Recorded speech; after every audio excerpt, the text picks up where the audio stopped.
Mr. Gorbachev, tear down this wall. The only thing we have to fear is fear itself. I'm not a crook. If you like your health care plan, you'll be able to keep your health care plan. 9, 8, 7, 6, 5, 4, 3, 2, 1, fire. You're listening to Jim Paris Live, your source for the latest news on money, politics, prophecy, and preparedness. And now your host, the editor-in-chief of ChristianMoney.com and the author of more than 30 books, Jim Paris. All right. Hello, everybody, and welcome to our guest segment. We got such a huge response when we did that Easter special. And one of the segments we played was an interview from about 5 years ago with Dr. Gary Habermas.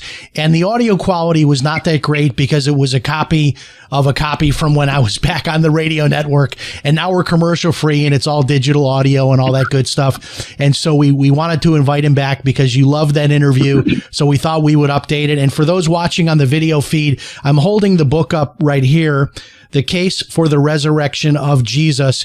And Dr. Gary Habermas, good to have you back with us, sir.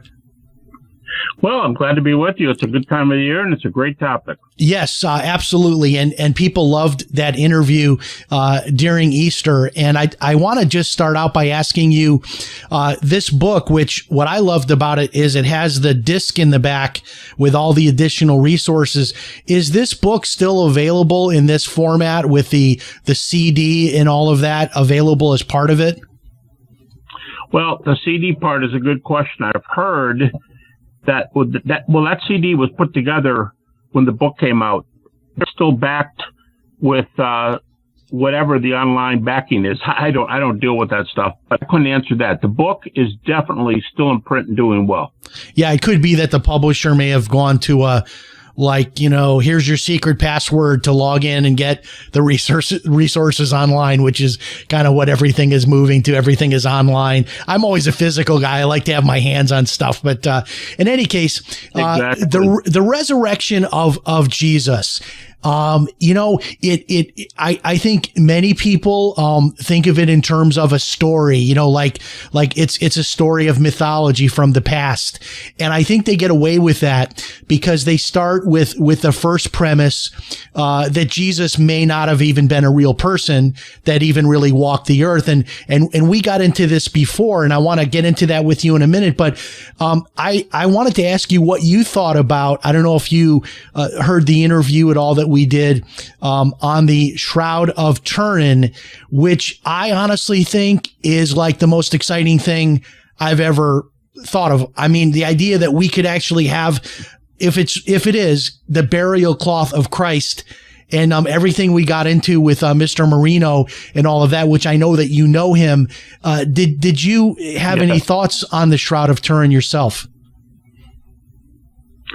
Well, I've co-authored 2 books on the subject. Okay. And my co-author, Ken Stevenson, was the editor and original editor and spokesman for the team of scientists that did the investigation years ago. And he's a friend of Joe's too, Joe Marino. In fact, Ken did a foreword for a recent book by Joe. So, all 3 of us know each other among many other people. Yeah. So what do you make of the Shroud of Turin? Are you convinced? Well, I tell people I don't think the evidence for the Shroud is as good as the evidence for the historical argument. Yet I think the argument for the Shroud is very provocative, and I think there's a pretty good chance that it could be the burial ground of Jesus. I know that that's contrary to some scholars today. It's pro many other scholars today. In fact, a major article that was published just a number of months ago in an Oxford journal, Archaeochemistry, by a friend, Tristan Casablanca, one of the Shroud scholars, completely threw the carbon-14 to a the 88 carbon-14 into a scramble because working with some major statisticians, they showed that you can't do what was done in 1988 with the dates that were cranked out from the 3 laboratories. That's probably a little more data than what you want. But what I'm saying is some of the medical and scientific data are exceptionally intriguing, and many scholars continue to say so today. The most exciting part of the interview with Joseph Marino was when he talked about the image on the cloth and how it might have gotten there. And he got into this whole presentation where he got to the point that there was not enough energy on the entire planet of Earth that could have created that imprint. And I mean, I just had chills. I mean, I literally started tearing up during that interview because I thought, my goodness, what a merciful God to leave us something else to look at like this. And that was just incredible. But I want to start like we did the last time, and we're commercial free now, so we don't have to worry about, it's 10 minutes. We got to go to another 3-minute commercial. We don't have to do that anymore. I want to start with Jesus of Nazareth. And there is a movement, and I know we talked about it last time, to basically erase Jesus from history. And what a lot of people do not know is that Jesus of Nazareth, the person, is a real person in history. And this can be proven from outside of just the Bible. If you're someone that says, well, you want to throw the Bible out of that equation, there are other records that would prove his existence as a person. And I think we have to start there. So what evidence is there that Jesus is not just a made-up story? Well, someone I often cite is the New Testament atheist, Bart Ehrman, who's New Testament professor, and he's probably the best known critical scholar in North America. And I must say, he has stated fairly a good amount of New Testament data, even though he doesn't agree, obviously, with conservative Christians. He brings a lot of evidence to the table. And one of these, I'll just give you one example. He argues that the evidence for Jesus' crucifixion is he produces 15 independent sources for the crucifixion of Jesus, all within 100 years of Jesus' death. And if you ever study this in history, 100 years, within 100 years is a very short time in ancient history. When you compare the best-known biographies of Alexander the Great to being 425 to 450 years later, I've got a source over here on my shelf by a PhD Buddhist who says that his sources that he reproduces in his book are 600 to 800 years after Buddha died. So the evidence for Jesus, and I'm not picking on anybody, I'm just saying people who say 100 years or 75 years or 50 years for this or that gospel, they're just not studying ancient history. The ancient data are very, very impressive. But back to Bart Ehrman, he says of the thousands of accredited scholars, now by that I mean preferably somebody with a terminal degree, like a PhD or equivalent, in a relevant field, New Testament, theology, classics, history, archaeology, philosophy, some kind of discipline that can bring something to this study. He says he does not know of a single one who teaches in any accredited college, seminary, or university, religious or non-religious. He does not know of a single scholar, accredited scholar, I have to emphasize that, who argues that Jesus never lived. Now, he says there are a couple well-known scholars who have good credentials who hold that view. But he said the thing is, they don't teach in one of those three. They don't teach in accredited college, university, or seminary. So the professors, no matter how far to the left or right they are, and I could give you many examples, wholly endorse the historicity of Jesus. Wasn't there a Bart Ehrman book that actually was called that or something? The Did Jesus Exist or something along those lines? Yes, the existence of Jesus. And I've used it in my graduate classes. I want my grad students, I teach only at the PhD level, and I want my students to teach, to read all sides. And I've required Bart, and he will say, on a few pages, he'll say the New Testament Gospels are not reliable. And then he'll turn around and tell you a number of areas in which the New Testament is reliable. I'm not saying he's inconsistent. I'm not saying that at all. What I'm saying is, in the midst of not thinking the Gospels are reliable, I mean, generally reliable, like evangelicals say, he says there are still a lot of places where they're reliable, and they're very, very important places. Those 15 sources that I mentioned that he says argue for the crucifixion of Jesus within the first 100 years after Jesus, which is the amount of time he allows, those sources are present in the New Testament, outside the New Testament, outside the New Testament in Christian writings, outside the New Testament in non-Christian writings. And one of the things that we know about Jesus that was unique is he really sets this whole situation up in a way that if he were not really the Messiah, Christianity would not have continued, because he was he the only religious leader that came out and said, I'm going to die, I'm going to be buried, and I'm coming back, to set that up as sort of, this is what's going to happen. And then if that doesn't happen, we all go back to our regular lives, because this is what he himself said would happen. It wasn't, this could happen. It might happen. He doesn't mention it, but maybe people assume it. Jesus really set this up that if he did not come back after the crucifixion, Christianity was probably not going to continue. Well, yeah. I mean, you could cite the Apostle Paul. If Christ had not been raised from the dead, our faith is vain. And he says that, Paul says that 2 times. He uses a different Greek word each time, but the Greek words basically mean empty, useless, fruitless, without basis, without foundation. And Paul says the resurrection is what makes Christianity go. Bart Ehrman, back to Bart, he even says that it is the belief in Jesus' resurrection that founded the church. Without the disciples' belief that they saw the risen Jesus, there would be no church.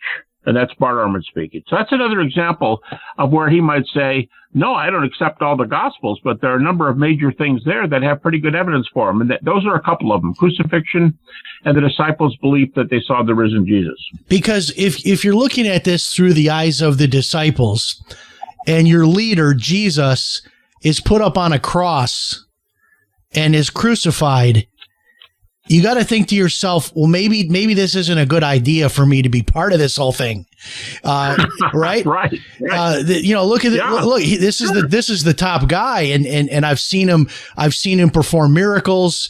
I've seen amazing things, and he seems like he could be the Son of God, but there he is up on the cross. Maybe this isn't a good movement for me to be a part of, because if they would do this to Jesus, I'm definitely going to be on the short list of who they're coming for next. So in light of that, it would take something pretty amazing to make those people say, I don't care if you're coming for me next, I'm staying in this. That's correct. That is correct. And there are very few critical scholars. Now, when I say critical scholars, I go back to my definition. A critical scholar is somebody who has a terminal degree or equivalent in one of those relevant fields that I named.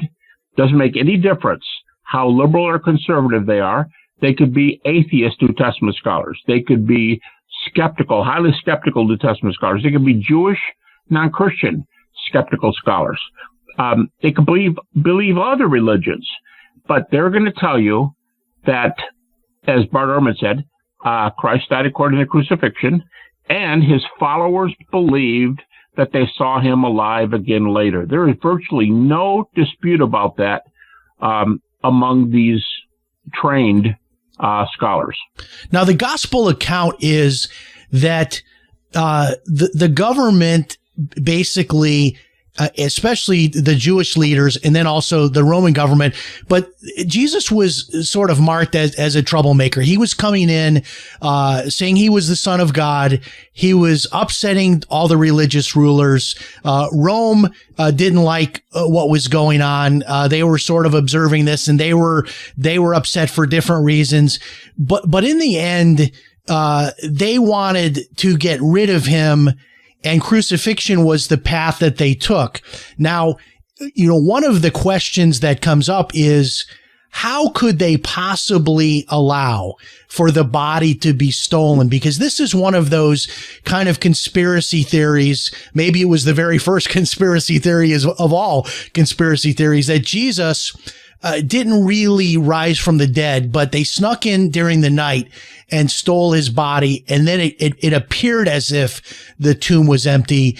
But that couldn't have happened because there was a lot riding on Jesus staying dead and nothing like that being able to be pulled off. Isn't that right? Well, there would be a whole bunch of places that story would detour. One of them, a major one, is that as important as the empty tomb is, let's just say for the moment that someone stole the body. The belief in the resurrection of Jesus was not founded by the tomb being emptied. The major reason, again, across the board, if you take these critical scholars, no matter how liberal or conservative, the main impetus for believing Jesus was raised, where there were a bunch of people running around, both singly and in groups, who claimed to have seen Jesus after his death. In other words, they claimed to have seen post-mortem appearances. That's what did it. And then, see, at first, the women were going to the tomb, and we're told in both Luke and John that men made the trip later. But that seems to be kind of it took a little while for that story to get around on that, first day, because before they could even get settled there, Jesus appears to them on that same day. And if you said, what would make you more pleased if you were a disciple? Hearing that the body's gone, or believing you saw Jesus again standing right in front of you? And I think most people would say, well, look, hey, the empty tomb is good, but things can happen in empty tombs. I mean, no evidence it did, but that's not as clear as him standing right in front of me when everybody knew he was dead. And that's how the faith started, was the appearances. Now, I'm not trying to put down the empty tomb. It's a good piece of data, and there's a lot of evidence for it. There's almost 24 historical little snippets, the way critics think, the way critics do the work, almost 24 pieces of information on the empty tomb. Most scholars will allow the empty tomb, but it's the appearances that are the most earth-shaking, because if you saw somebody who you knew was dead as dead can be, and they're standing right there in front of you doing whatever it is they're doing, and especially if there are multiple people around, that is pretty hard to explain away. And that's the main truth that the church is built on. In fact, I might just say quickly, 1 Corinthians chapter 15, which is the most discussed resurrection passage in the New Testament, when Paul gives the data for the gospel, he says in the first two verses, 1 Corinthians 15, when I came to you folks, I preached the gospel. Now, from other definitions in the New Testament, we know that involved the deity, death, resurrection of Jesus, the belief in those three things. But Paul doesn't even mention the empty tomb the first time. He mentions that Jesus died for our sins, calls him Christ. Christ died for our sins according to the scriptures, was buried, rose again the third day according to the scriptures, and appeared. Now, a lot of people say, and I think correctly, that if you have a person who died and was buried and then was raised, you kind of have an empty tomb, because you have what goes down is what came out. Right. I mean, I understand that, but Paul doesn't even mention empty tomb. He goes right, literally straight. He goes right for the appearances. Now, one of the conspiracy theories is also that Jesus didn't really die. They put him up on a cross. He had, all of the torture that went along with crucifixion, but somehow as a human being, he survived that. and was put in the tomb, but actually was maybe close to being dead, but didn't actually completely die, and then recovered. And that was how he was able to continue on and make these appearances. It was not a resurrected Jesus. It was just a Jesus that hadn't actually completely died yet. Yeah, he was mostly dead, not really dead. Right. Because he was in bad shape. Well, the problem with that is, first of all, we do not measure facts by a popularity contest. We don't say survey says, and here's how many people believe. But even on the skeptical side, you almost never find that theory taken. And when you say, well, what does that prove? People can be wrong. That's true. But if critics don't like a theory, that generally shows you that there's reasons they don't like the theory. And the reasons are what's going on. Let me just give you an example. We read in the book of John that when Jesus died, he was stabbed in the side, and because he was already dead, so they didn't break his ankles. That's a story we hear in John.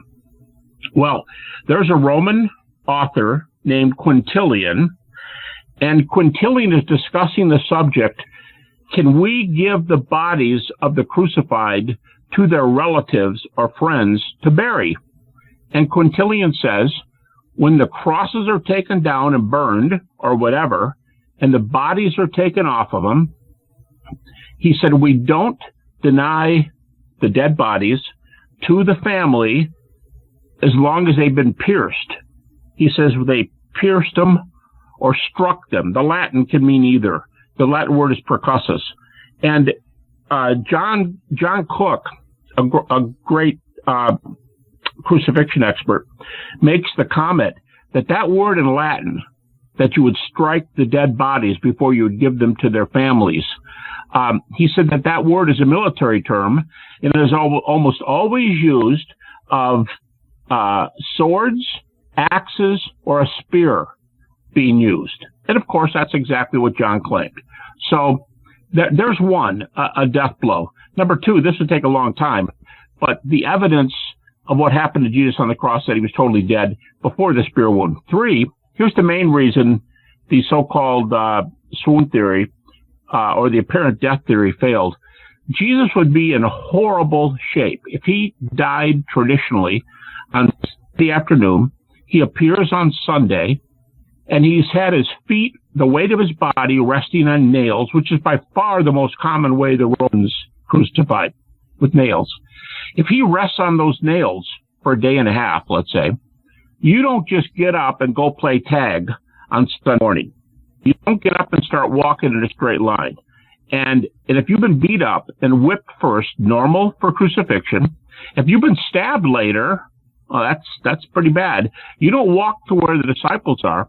If you do, you don't hold your hands up and say, fellas, I told you I'm the risen Lord of life. Well, here I am. You're looking at me. And they said, it's been said that one of the disciples looked over to the other one and whispered in his ear, to use a 60s phrase, he looks more like death warmed over, not the resurrected Son of God. So the phrase is, they would have got a doctor before they proclaimed him risen. That's the main reason he's got to be dead, is because you couldn't pull off the belief that you're resurrected if you are really, really sickly, and explain how he wouldn't be right afterwards. Now, one of the things we know about Jesus, because he's unique among all religious leaders of all the various religions, is there any other religious leader that said, I'm going to be killed and I'm coming back to life, of all the world religions? Because some people would say, well, all the religions say this, all of the world religions have a leader that dies and comes back to life. That's sort of a standard narrative of the so-called myth of these religions. But that's not true, is it? It is not. In fact, if you take the historical founders of the historical world religions, the biggest named religions, let's say 6 or 8 of them around the world, the orthodox followers of those religions do not claim that their founder was raised from the dead. So, who would you talk about? Moses, David, Daniel in the Old Testament. Muhammad, Krishna, Buddha, Zoroaster, Lao Tzu of Taoism. None of those religions believe their founders were raised from the dead. You say, well, that sounds like Christian prejudice. Well, if that's true, then you go study their books and you tell me which one is believed by the Orthodox followers to be raised from the dead. And if Jesus was a fraud and he was not going to be resurrected, why would he set that up as the scenario for his followers to have that expectation? If he was just, James Jones of Guyana, who was just kind of a crazy guy who said, I'm the son of God and, follow me and, I may pay with my life, but then kind of left it at that. But he really sets this whole situation up to be either able to deliver on that or not. And the resurrection is what makes Christianity so unique, is it not? It is. In fact, on my website, GaryHabermas.com, I have an article published years ago with the one of the syndicated articles from Cambridge University Press, and it's called Resurrection Claims in Non-Christian Religions. And I make two claims. The first one I just said, no founder of a major world religion believes the Orthodox founder was raised from the dead outside of Christians. And I go back to Bart Ehrman. The belief that this was raised is not just true of Christianity, it's the center of Christianity. And second, even if you get some obscure guy who's believed to be living again later, there's no evidence. So on the second case with some obscure prophet or somebody somewhere, that's a real risky claim in itself. But even that one, you're left with the kind of things critics say you're not supposed to have, which is some kind of claim for which there's no evidence. But when you're talking about Jesus, he's the only founder of a major world religion, and the evidence is quite strong. I mean, I could give chapter and verse for any number of people. I'll give you one example. A major historical Jesus scholar, E.P. Sanders, who taught at both Oxford and Duke before he retired. Sanders, who calls himself a liberal, Sanders says that it's very well established and accepted by scholars that Jesus was seen after his crucifixion. And Then he says twice, in what form he was seen, I'm not prepared to answer that question. He doesn't want to get into the kind of bodies and all that kind of thing. But he says that scholarship allows the appearances. Now, I actually think he's going a little bit overboard there. I think he's stating it a little too conservative. The only thing is he's not conservative. He calls himself a liberal. One other example, just a name, Pinchas Lapid, a Jewish New Testament scholar, PhD New Testament. He wrote a book called The Resurrection of Jesus, A Jewish Perspective. And he's still Jewish. He said, I haven't become a Christian, but he believes and argues in this book that Jesus was raised from the dead, and he argues that we have eyewitness testimony for the resurrection. Wow. So, I mean, I could go on. The data are quite well established, but to go back to your question, you're not going to find that for Orthodox founders of other religions. Now, as we close it out here, I'm going to hit you with my final question, and then we want to take a minute or two and have you tell us about your website or any other resources that you have. But as far as evangelism goes, if you're somebody that becomes familiar with just, a little bit of this history, especially the history outside of the Bible account for people that reject the Bible, how hard is it for the layman to sort of wrap their brain around this enough to take someone from, well, Jesus was actually a person that lived in history, and then sort of walk down this path of how do we then explain the disciples going to horrible deaths and continuing on, and Christianity continuing on. It's an implausible thought that any of this would have continued on, especially when Jesus sort of set the table for what he told them was going to happen, this remarkable claim that he was going to come back from the dead. If people get this book and go through these resources, is it your thought that this is a tremendous tool for evangelism today? You mean the case of the resurrection of Jesus? Right, exactly. Yeah, Michael Lakota and I wrote that. I think, what is it, first chapter, second chapter? It's called History 101. And we try to tell people, how do you build a historical case? It's a heady kind of book. I mean, there's well over 100 pages of footnotes for anybody who wants to read those. But it is made to be a teaching tool for those who want to show others or talk to others about the claims of Christianity. So it does use the historical sources that way. One thing I would say on the death of the apostles, we only have the martyrdoms of a few of the apostles recorded real early, but that's the bad news. Here's the good news.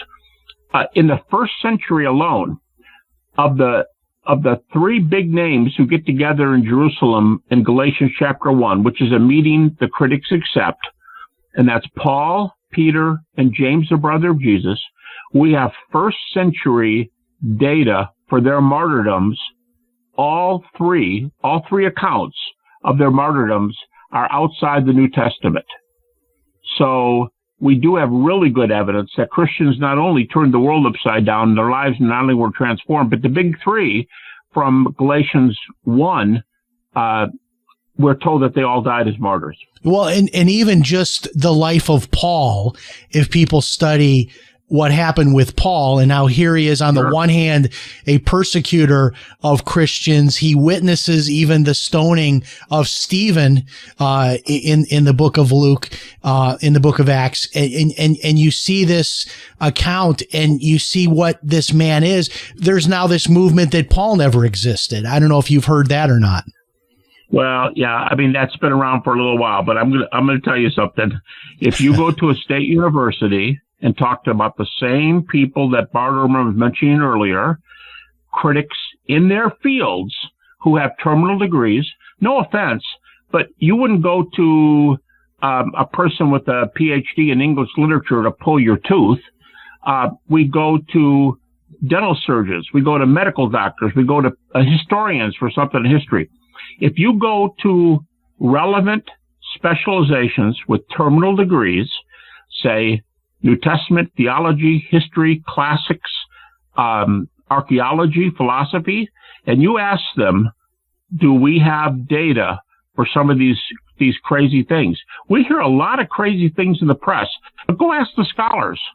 I can show you book after book after book where people who are either unbelievers or who call themselves liberals will tell you that's just a joke, and they should know better than saying that stuff. Bart Ehrman goes off on them all the time. By the way, you mentioned earlier about Jesus being could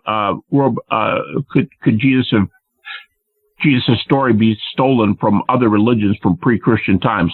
Bart Ehrman treats that for 20 whole pages, and he says it's a joke. He totally says it's a joke. He says people were wandering around the ancient world, at least in stories.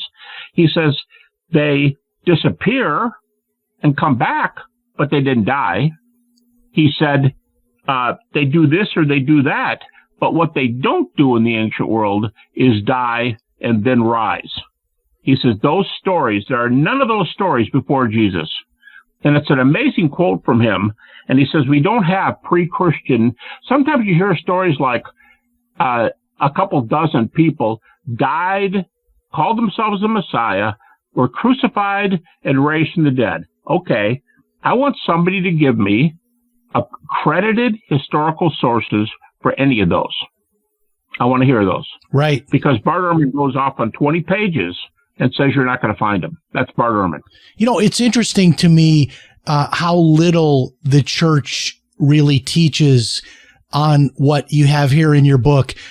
We get, the Palm Sunday, little sermonette. We get the Easter Sunday sermonette. We get a little bit on the birth of Christ around Christmas.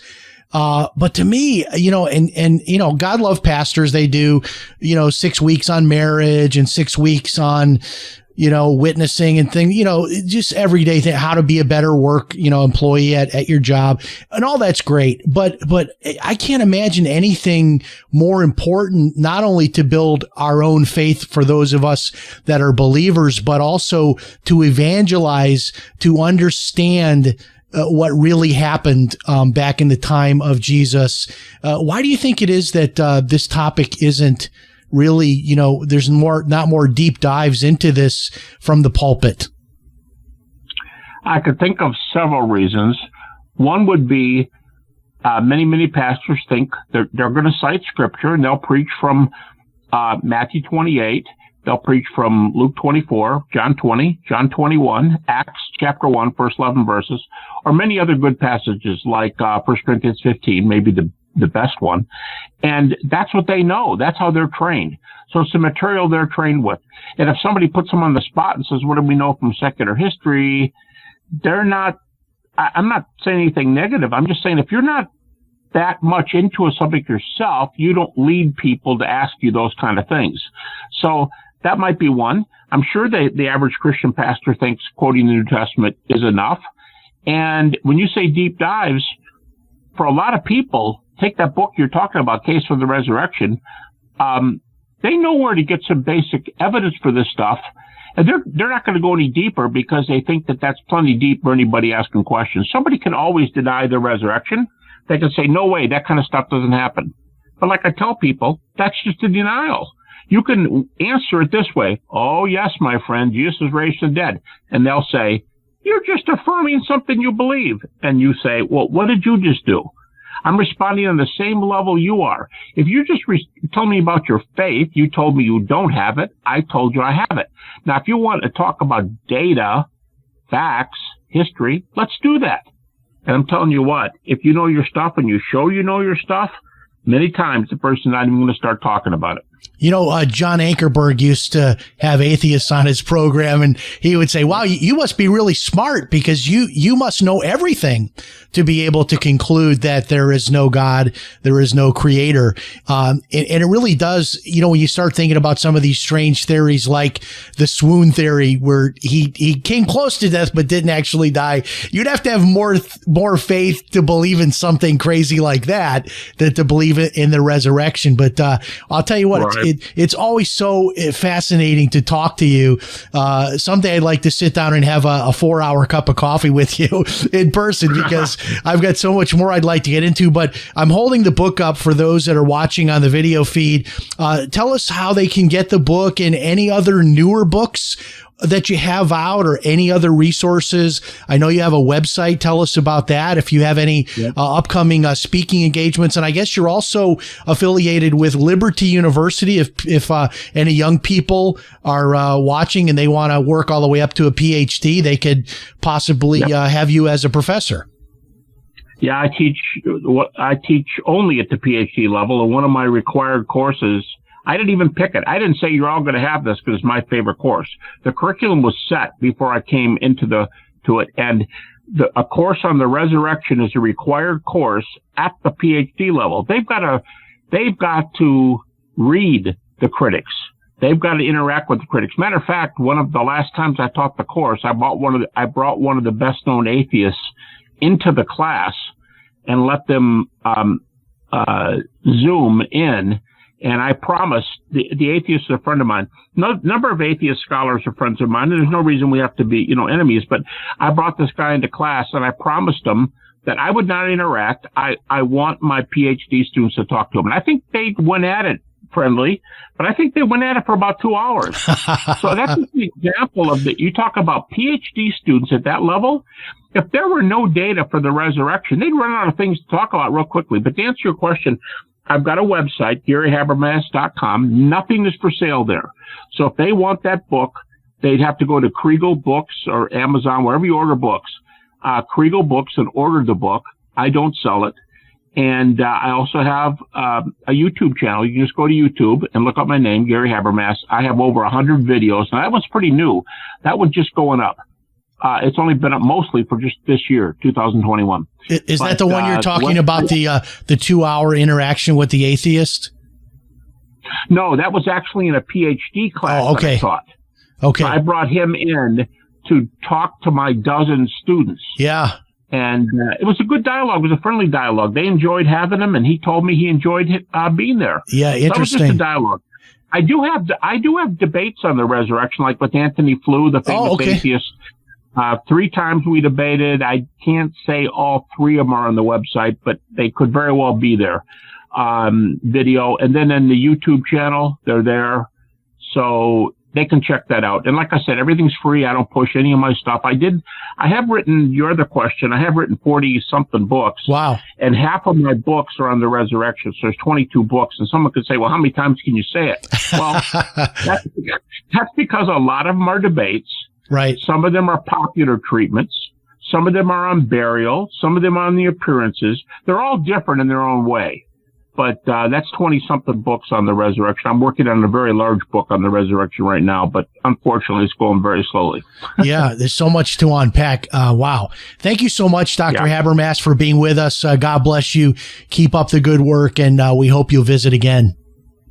Well, thank you, Jim. It was very good. You ask good questions, and that's always nice. Not all interviewers ask great questions, and when they don't, you don't know how to stop and say, well, really, I never really said that. You don't like to do that, but I appreciate your good questions. Very good, sir. Thank you so much. I appreciate it. Wow. That always just having him on, having the Shroud of Turin, Joseph Marino on, and just talking about this, it really reminds you, right? I mean, I know people are watching tonight from all around the world, and we all have problems, right? Maybe some of you are watching tonight and you're struggling with where you're going to get the money to pay your bills for this month. Maybe some of you have health issues. You hate your job. Maybe there's problems in your marriage. Maybe there's problems with kids, whether they're minor children or adult children. We've all got, bumpy stuff going on in our lives, right? But if you can kind of step back from all that and actually get this, that we serve a risen Savior, wow, does that kind of give you a new way of looking at all of life's problems? And one of the reasons I'm excited about the resurrection is I always say, if Christ could come back from the dead, then I have no problem that is too big for him to step in and solve for me. And I hope that you take that as encouragement going into this week. And I really recommend this book. And if you're watching tonight and you're a pastor, why not do a series? Take your followers, the people that are watching you online right now. I know a lot of churches are on Zoom. Take your congregants, the members of your church, take them through 6 weeks of this book. Why we can know that Christ rose from the dead. What is the empirical evidence from history outside of the Bible? Wouldn't that fire people up? And I know it's sort of that obligatory little sermonette we get on Palm Sunday and Easter Sunday. Then we go on to, I call it a TED Talk and a latte, at a lot of churches on Sunday morning. But what about a series, 6 weeks, 8 weeks on how we can know for sure? Because look at it like this, and I'll close it out with this thought. If you are a Christian, if you are a believer, and, you got to think like of all the reasons that you're a believer, right at the top of the list is that you yourself are going to be resurrected, right? So if we don't believe that Christ is resurrected, how can we believe that we're going to be resurrected someday? Right. And it does really bring our faith down to that one thing, because the resurrection is what it's all about. And we only talk about it on Easter, maybe Palm Sunday. But man, it's all here for you. It's all here for you in this book. Lee Strobel has a great book out on this, but I can't think of anything more exciting and instructive as a Christian than to study the evidence for the resurrection of Christ. Thanks so much for being with us. Remember, if it's Sunday night, it's Jim Paris Live. We'll talk to you next time. So long, everybody.